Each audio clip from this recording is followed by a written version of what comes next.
everyone, welcome to our program Doctor, and today my topic is hypertension. Hypertension or high blood pressure, also known as arterial blood pressure, is a chronic condition in which the blood pressure in the arteries is elevated, and the blood pressure is summarized by two measurements, systolic and diastolic. Depends on whether the heart muscle is contracting, that is systole, or relaxed between beats, that is diastole, and this equals the maximum and minimum blood pressure respectively. Normal blood pressure at rest is within the range of 100 to 140 mmHg systolic and 60 to 90 mmHg diastolic.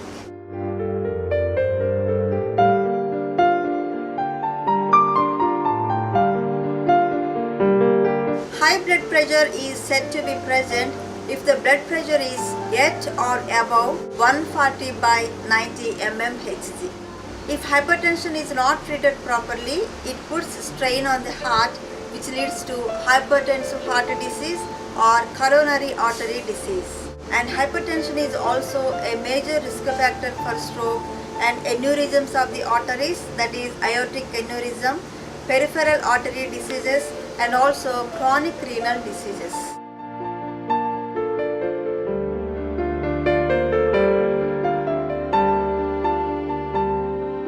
And hypertension is mainly classified as primary or essential hypertension, secondary hypertension, malignant or accelerated hypertension, pregnancy-induced hypertension, and hypertension in children. Next, coming to the signs and symptoms of hypertension. People with hypertension mainly complains headache and lightheadedness, vertigo, tinnitus, altered vision or fainting episodes. In primary or essential hypertension, there is a high blood pressure with no obvious underlying medical cause, which is seen in 90 to 95% of the cases. And secondary hypertension is caused by the other conditions that affects kidneys, arteries, heart or endocrine system. This is seen in 5 to 10% of the cases. Coming to the malignant or accelerated hypertension, in which there is a severely elevated blood pressure, the systolic greater than 180 mmHg and diastolic greater than 110 mmHg. This condition is also known as hypertensive crisis or hypertensive emergency, and these high levels of blood pressure leads to high risk of complications. And there is a possibility of hypertensive encephalopathy caused by the brain swelling and dysfunction, characterized by headache and altered consciousness. And there is a retinal papillary edema, fundal hemorrhages and exudates are seen in the eye. And chest pain may indicate heart muscle damage. And if there is a breathlessness, cough and expectoration of blood-stained sputum or characteristic signs of pulmonary edema. And there is a acute renal disease and destruction of the blood cells also seen.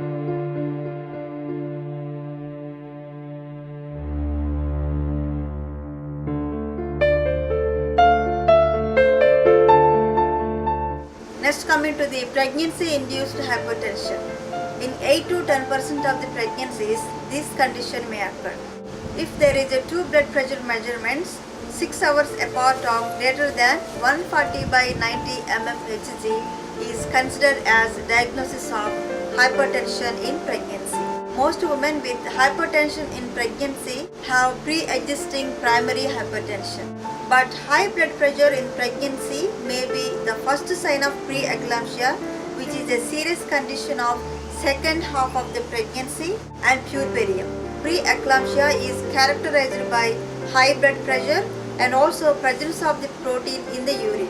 It occurs in about 5% of the pregnancies, and also this is responsible for 16% of maternal deaths.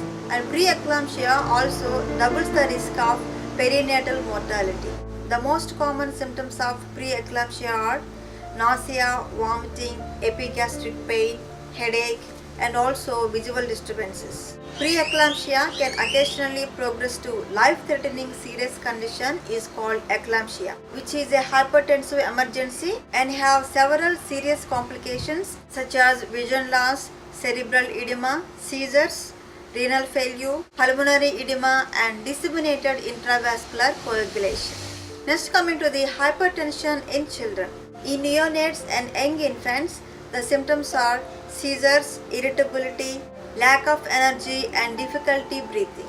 And in older infants and children, the symptoms are headache, fatigue, blurred vision, nosebleeds, and facial paralysis.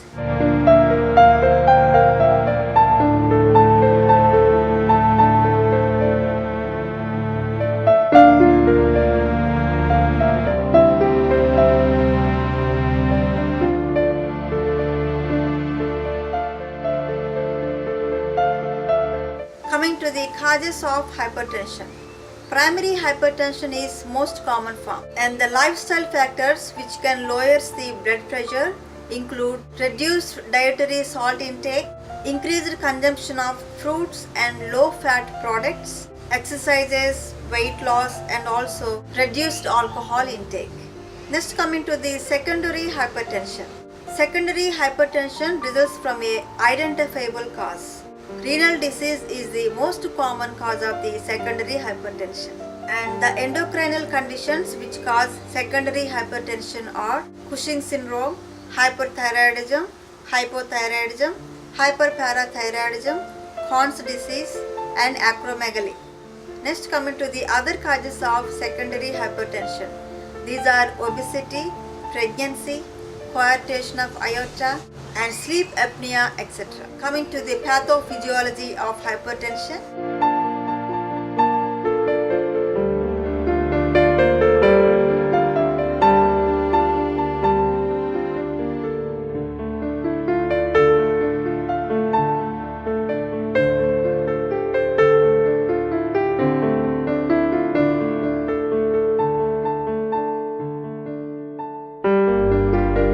Next one is diagnosis of hypertension, and diagnosis is based on the persistent high blood pressure, and this requires 3 separate sphygmomanometer measurements at 1 monthly intervals. After that, physician will identify the underlying cause based on risk factors and other symptoms if present. And laboratory tests can also be performed to identify the possible cause of secondary hypertension. And additional tests for diabetes and high cholesterol levels also performed, because these conditions are additional risk factors for the development of heart disease and also coronary artery diseases. And also we have to perform the serum creatinine test for the renal disease and electrocardiogram testing for the evidence of heart disease. Coming to the prevention of hypertension. Effective lifestyle modification may lower the blood pressure. Have to maintain normal body weight for adults. Body mass index is 20 to 25 kg per meter square. And reduced sodium intake per day is less than 100 millimoles. And reduce the alcohol intake and increase the consumption of fruit and high fiber content. Coming to the treatment of hypertension. There are several drugs are available to treat the hypertension. The important antihypertensive drugs are diuretics. Different classes of diuretics. Loop diuretics, examples furosemide, bumetanide. Then thiazide diuretics, examples chlorothiazide and hydrochlorothiazide. Thiazide-like diuretics. These are metolazone, chlorthalidone. Then potassium sparing diuretics. These are amiloride, spironolactone.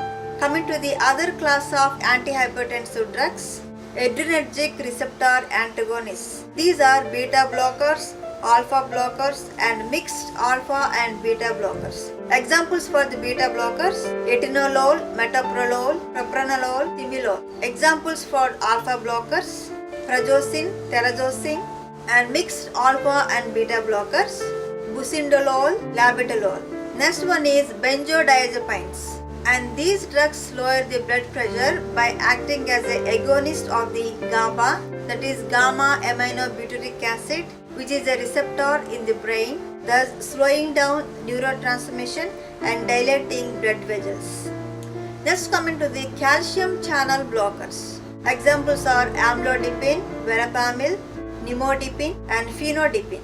And other antihypertensive drugs are renin inhibitors and ACE inhibitors, that is angiotensin converting enzyme inhibitors. Then alpha 2 agonists, these are methyl-dopa, clonidine and moxonidine. Coming to the drug combination therapy, the majority of people requires more than one drug to control their hypertension. In those with systolic blood pressure is more than 160 mmHg and diastolic blood pressure is more than 100 mmHg. So these are the important points regarding hypertension. I hope you learned something today and I hope you enjoyed this program. Thanks for watching. See you in the next episode with another topic. Till then, take care.